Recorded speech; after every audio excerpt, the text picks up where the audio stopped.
Bunda masuk Islam, Bunda izin sama suami saya marah, suami saya membakar rumah, bakar mobil. Waktu itu suami saya mencegah saya, memegang saya bilang, mohon maaf saya sudah bukan istrimu lagi. Tapi saya bukan kata-kata yang udah saya siapkan, tapi saya tidak tahu itu spontan, saya bicara seperti itu. Suami saya tak marah, tapi saya tetap keluar.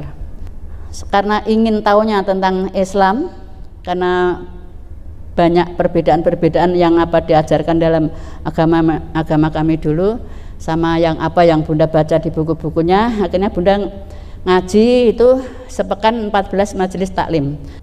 Pertama kali yang Bunda amalkan ilmu sedekah.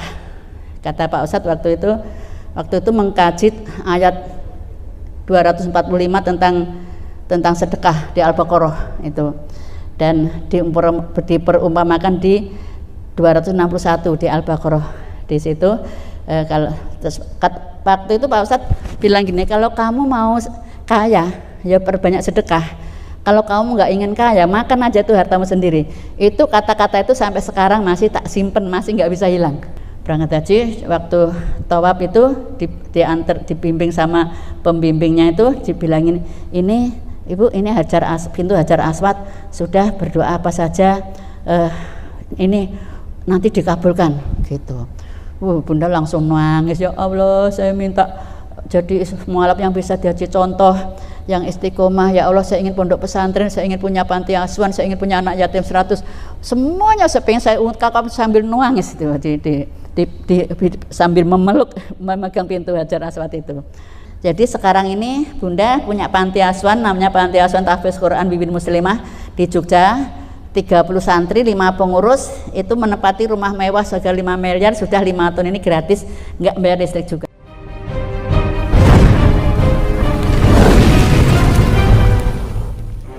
Assalamualaikum warahmatullahi wabarakatuh.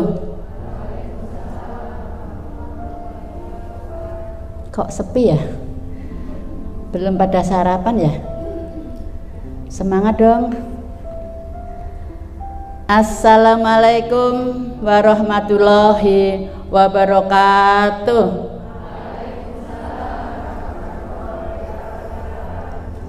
Alhamdulillahilladzi alhamdulillahilladzi rasulullah. Subhanallah, astagfirullah, grogi. Mohon maaf. Sudah 2 hari, kemarin sudah berangkat karena salah nulisnya Sabtu, tanggalnya 29 karena saya sibuk bacanya cuma hari Sabtu. Sabtu kemarin sudah berangkat, ternyata tanggalnya 29 itu Ahad. Jadi sampai di sini grogi. Mohon maaf ya umahat semuanya. Oke, langsung saja perkenalkan, nama asli Bunda Francesca Wiwin, asli Jawa Timur. Ini berarti testimoni sedikit sebelum hijrah. Iya, boleh. Ya sedikit aja ya. Dulu non muslim, saya dulu pekerjaan rias pengantin dan punya salon kecantikan yang sangat ramai di Yogyakarta tahun 1986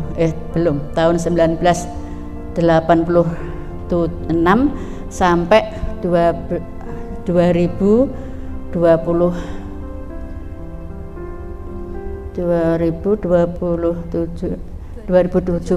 apa ya, baru tutup. Jadi alhamdulillah dulu suami Bunda kepala sekolah salah satu SMA di Yogyakarta dan pengurus gereja. Bunda juga sebagai juga di tempat tinggal kami sebagai ketua lingkungan itu seperti lurahnya gitu. Jadi saya sebagai ibu lingkungan, jadi punya tugas juga untuk memakmurkan lingkungan dan menjaga lingkungan. Memakmurkan lingkungan itu menambah umat. Bagaimana caranya kita mendapatkan umat agama kami dulu, dan menjaga lingkungan itu menjaga umat kami dulu tidak murtad ke agama kami yang dulu. Alhamdulillah mulai tahun 2000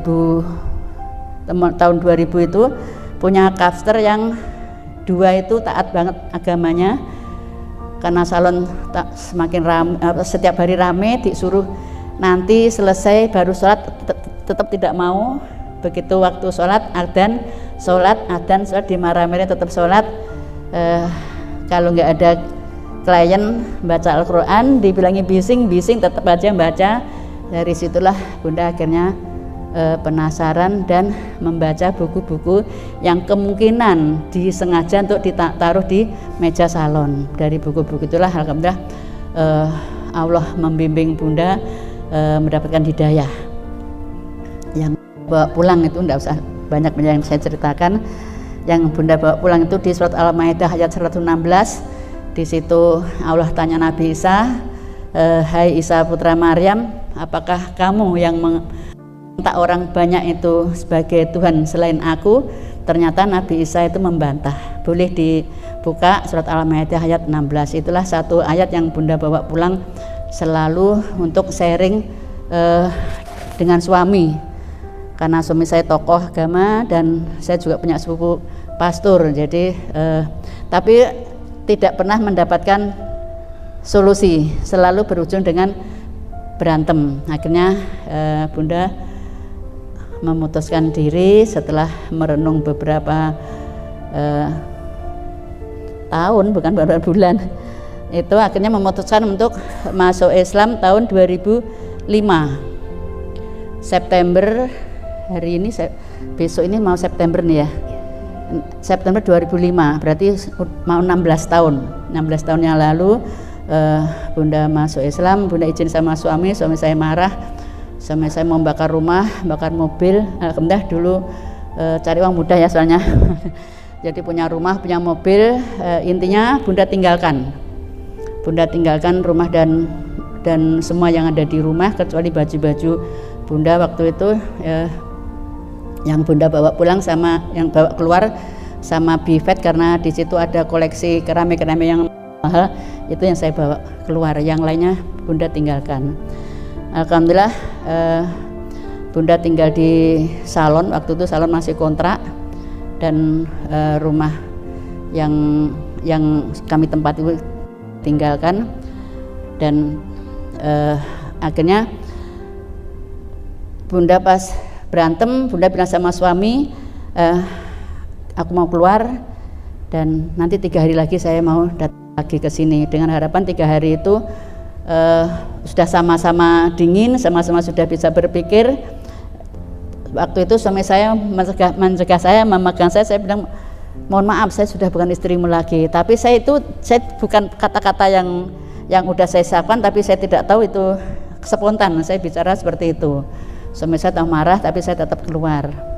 Alhamdulillah intinya tahun 2005 dengan berkali-kali cari informasi bagaimana caranya masuk Islam, karena saya belum punya teman-teman Islam. Jadi saya tanya kapster, kalau rasanya gengsi, saya merasa jadi bos gitu. Jadi mohon maaf, dulu akunya tinggi karena merasa jadi bos, jadi sama karyawan itu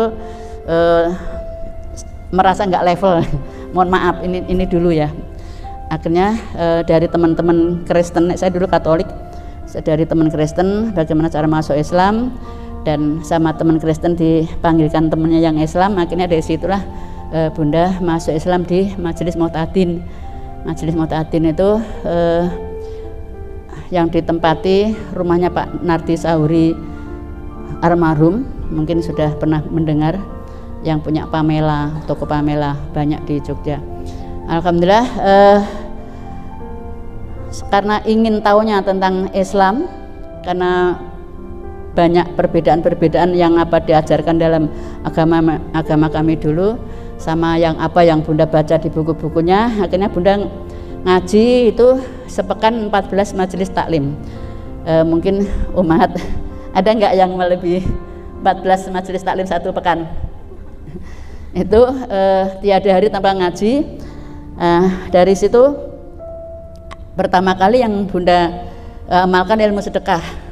Kata Pak Ustadz waktu itu mengkaji ayat 245 tentang sedekah di Al-Baqarah itu, dan diperumpamakan di 261 di Al-Baqarah. Di situ waktu itu Pak Ustadz bilang gini, kalau kamu mau kaya, ya perbanyak sedekah.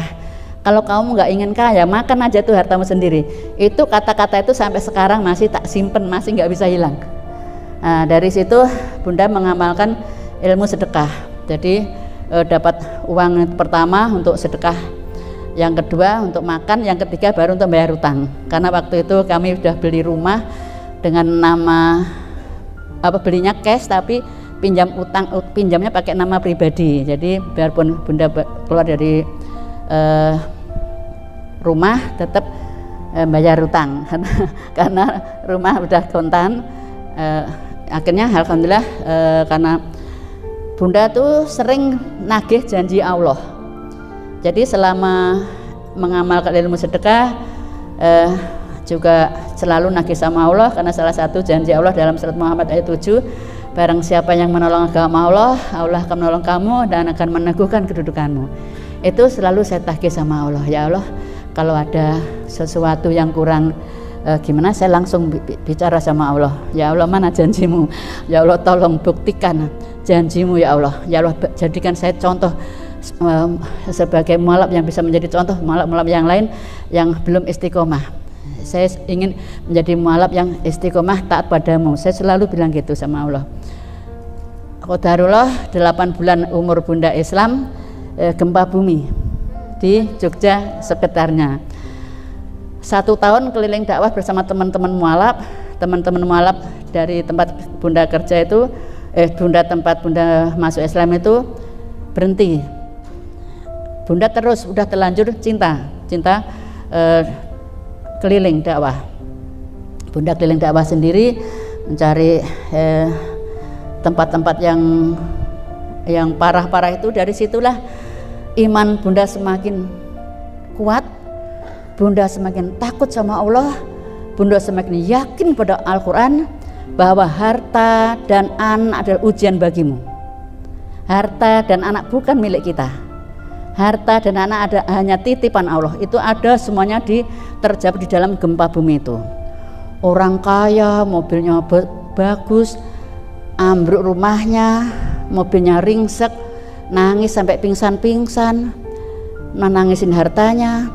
Ada anak kehilangan orang tua kehilangan anaknya, banyak sekali, semuanya ada dalam gempa. Dari situ Bunda semakin kuat. Memang Islam memang yang benar-benar, memang Allah benar-benar ada, memang Allah itu maha agung, semuanya itu memang ada dalam Islam.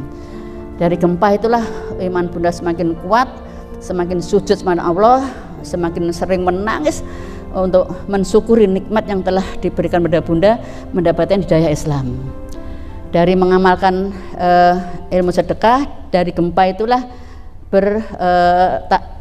bertambah menjadi ngurusi anak-anak yatim. Karena selama ikut kajian-kajian itu, diantaranya barang siapa yang ngurusi anak-anak yatim, yang menyayangi anak yatim, yang membantu kehidupan anak yatim, besok di akhirat akan bisa ketemu sama Rasulullah.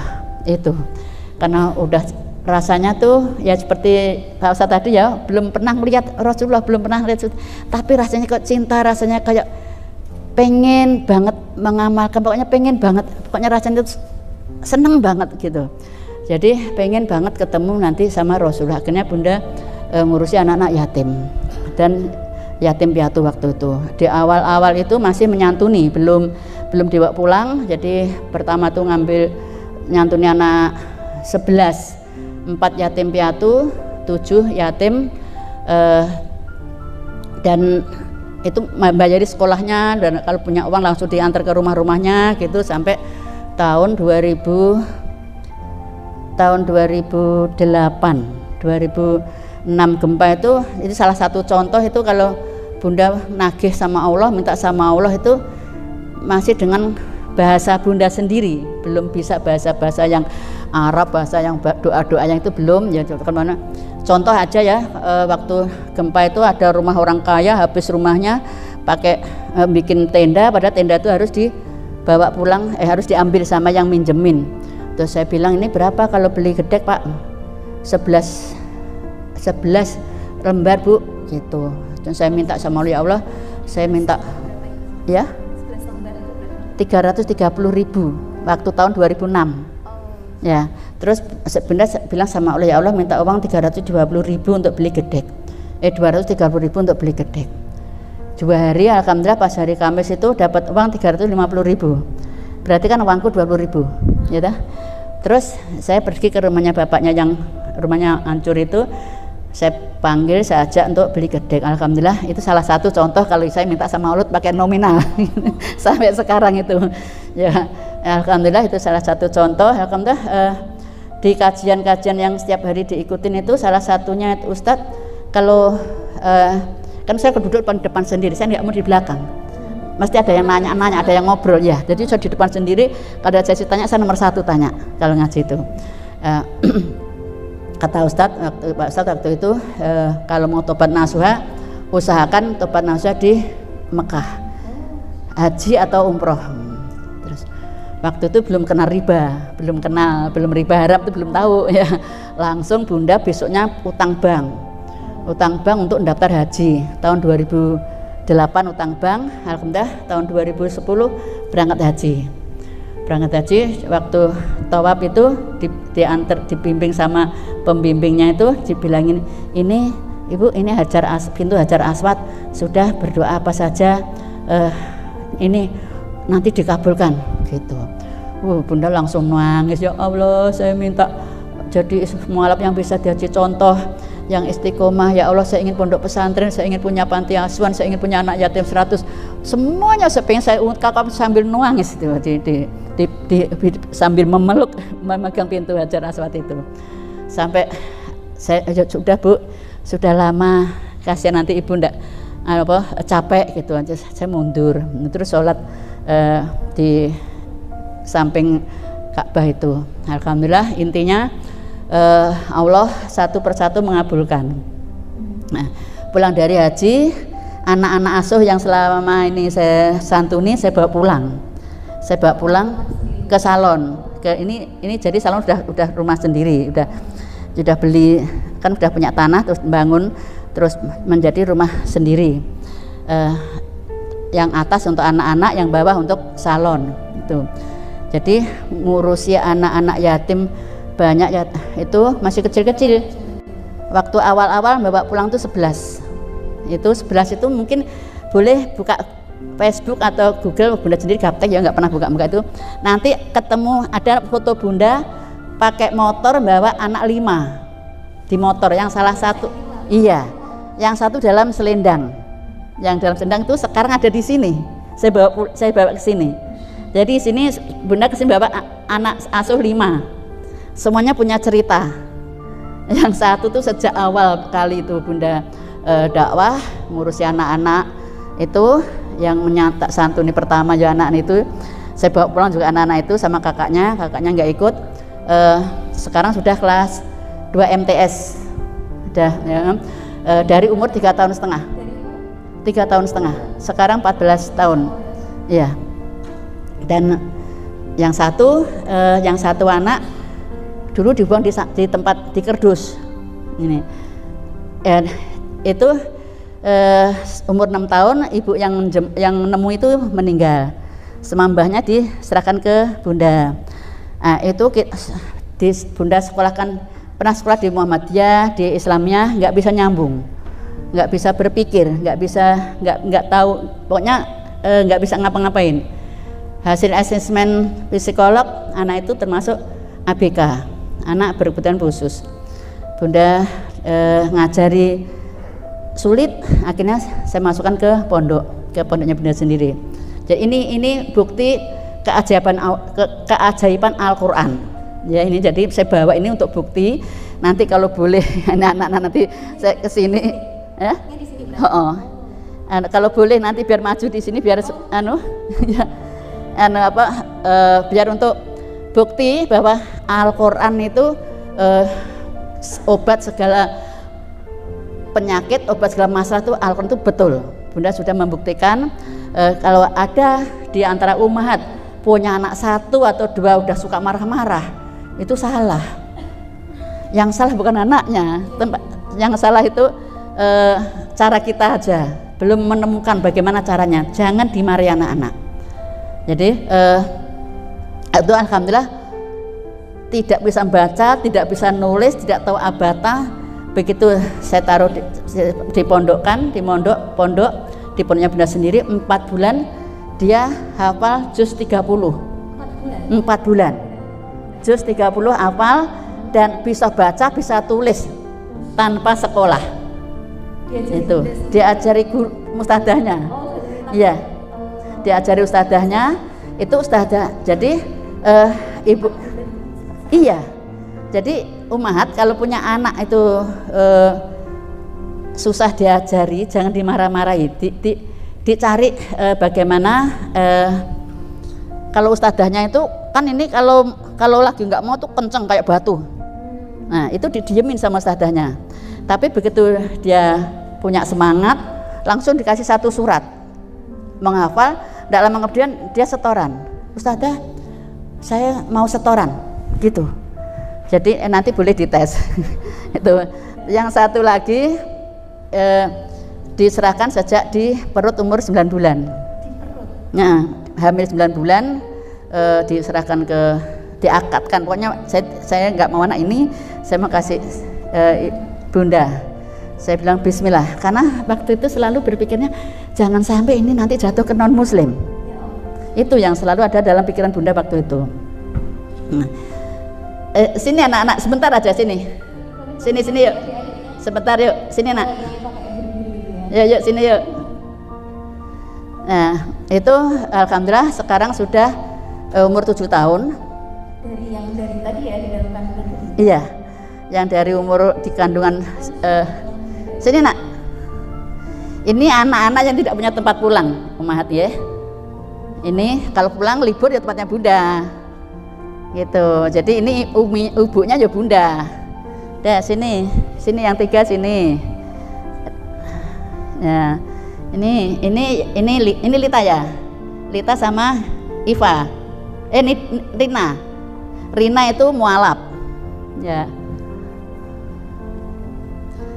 Rita ini yang tengah ini mualaf, saya ini dari Nias. Jadi bunda juga membina mualaf. Jadi ini Desember kemarin pelarian 1 minggu, 1 pekan itu sembunyi sana sini, akhirnya sampailah Jogja selama 1 pekan.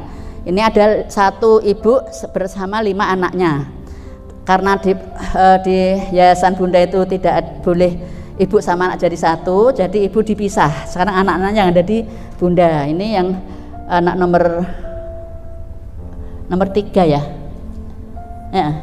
nomor 4, anak nomor 4 ini anak yang nomor 5. Yang ini yang dulu ini enggak malu, dia dibilangin dulu dibuang di sampah itu dia sendiri yang ngasih tahu. Baru bunda konfirmasi sama mbahnya, bener enggak ini anak dia dapat dari tempat apa namanya, tidak jawab. Lita mau baca surat pendek? Malu. Iya, ini alhamdulillah 4 bulan di pondok hafal juz 30 dan surat-surat yang lainnya ada surat-surat pilihan, dan juga untuk menghafal dzikir petang dan pagi dan petang kan panjang-panjang itu. Ini yang seumuran SD ini baru Lita ini yang hafal, lainnya belum. Tapi kenapa sekarang umur 9 pas 10 ya? Oh sudah 11. Enggak terasa. Kalau yang paling ngesan ini yang dulu dalam gendongannya. Sekarang mungkin umat boleh buka Facebook, bunda pakai motor bawa anak 5, yang 1 dalam selendang, dalam jarik digendong. Ini dia sekarang.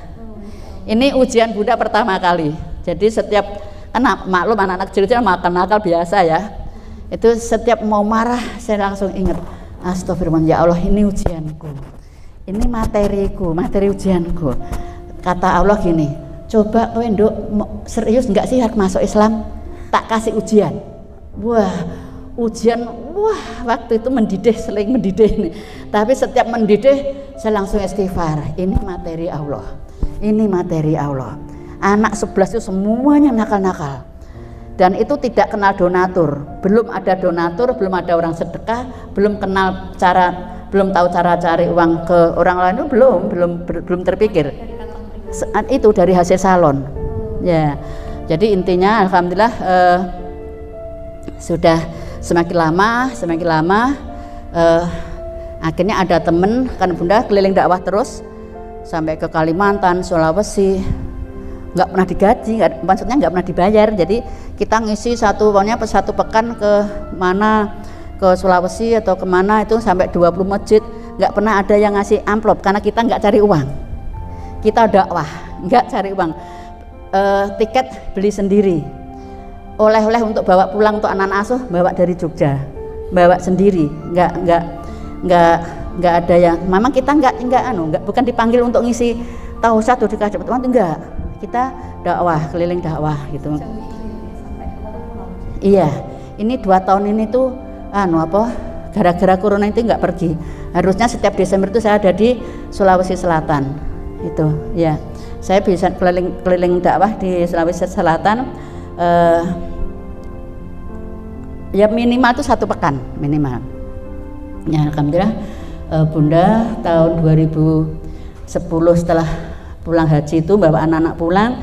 Tahun 2015 itu ada teman-teman dakwah yang di Jogja itu menyarankan Bunda untuk bikin yayasan ya. Karena waktu itu jadi nama Yayasan Rumah Yatim Wiwin Muslimah itu ada ceritanya, karena salonnya kan dari Ladies and Gen, Beauty Wiwin Ladies and Gen waktu itu menjadi Wiwin Muslimah. Lah waktu bawa anak-anak pulang ke salon itu, atas rumah untuk salon, bawa untuk salon, ada yang anak SD tapi tinggi cantik, ada laki-laki masuk milih anak itu, marahlah Bunda, langsung pesen spanduk tak tulis rumah yatim, bawahnya salon Wiwin Muslimah, ceritanya gitu. Nah, setelah ada teman-teman dakwah ngajak mendirikan yayasan, akhirnya jadilah nama yayasan Rumah Yatim Wiwin Muslimah gitu. Jadi iya akhirnya kepakai namanya. Alhamdulillah setelah resmi jadi yayasan, akhirnya tambah sering ngisi pengajian kemana-mana. Terus ngontrak kan punya rumah, sebenarnya sudah punya rumah 2, tapi yang satu kan rusak, mau renovasi tidak ada dana. Ada temen yang mau ngajak tukeran, yang siap pakai, akhirnya mau. Walaupun sekarang ini masih proses balik nama, nanti kalau sudah selesai nanti untuk bangun di tanah wakaf. Jadi akhirnya anak-anak semakin banyak, alhamdulillah ada jamaah itu minjemin rumah mewah seharga 5 miliar itu gratis. Jadi sekarang ini Bunda punya panti asuhan, namanya Panti Asuhan Tahfiz Quran Wiwin Muslimah di Jogja, 30 santri, 5 pengurus, itu menempati rumah mewah seharga 5 miliar, sudah 5 tahun ini gratis, nggak bayar listrik juga. Tuh. Pertolongan Allah ini memuliakan anak-anak penghafal Al-Quran. Lah yang yatim dan duafa, nggak boleh ambil yatimnya aja, karena dalam Al-Quran selalu yatim dan miskin. Jadi pernah itu waktu ada salah satu kajian itu membahas tentang yatim dan duafa, itu ternyata kalau cuma diambil yatimnya aja itu tidak memikirkan yang duafanya, itu ternyata termasuk yang mendustakan agama. Nah jadi Bunda selalu jadikan satu, kalau ada orang yang minta nyantuni anak yatimnya aja, Bunda nggak mau. Kalau mau ngambil semuanya yatim dan duafa. Kalau yatim aja nggak mau, saya tidak, daripada saya mendustakan agama, lebih baik saya tidak dapat.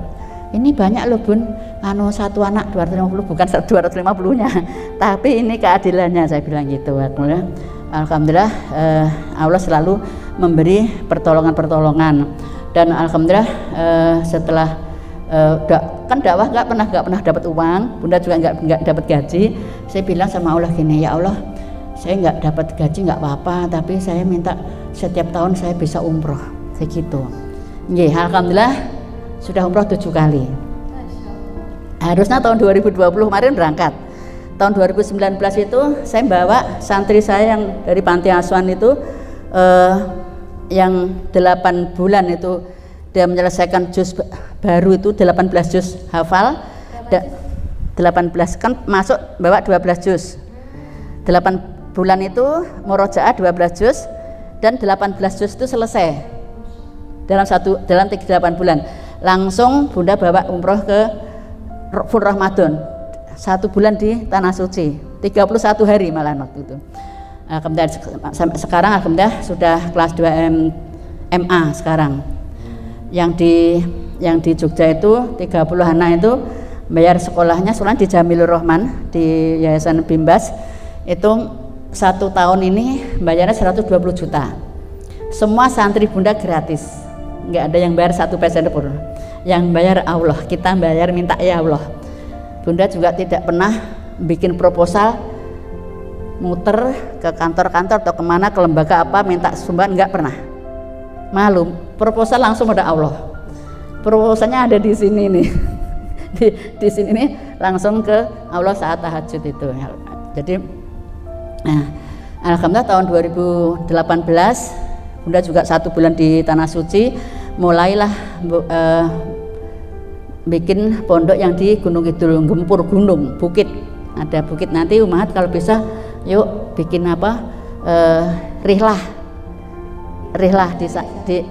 di Gunung Kidul, di Pondok Bukit Hidayah di Gunung Kidul. Cantik pondoknya, naik turun tapi cantik banget, jalannya enak, jalannya aspal terus sampai cuma 200 meter yang tidak aspal pas mau masuk ke pondok.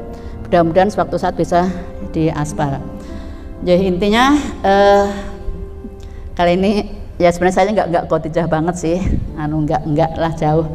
Tapi alhamdulillah rumah Bunda semuanya sudah Bunda wakafkan di yayasan. Jadi rumah yang dulu salon, sekarang tahun 2017 itu tutup karena sudah nggak bisa ngurusi. Yang biasa ngurusi menikah, dua-duanya menikah, jadi ya udahlah tutup aja total untuk dakwah. Jadi tahun 2017 Bunda sudah tidak punya salon lagi, semua saya hibahkan ke pegawai saya, dan anak kandung saya masih di gereja sampai sekarang ini.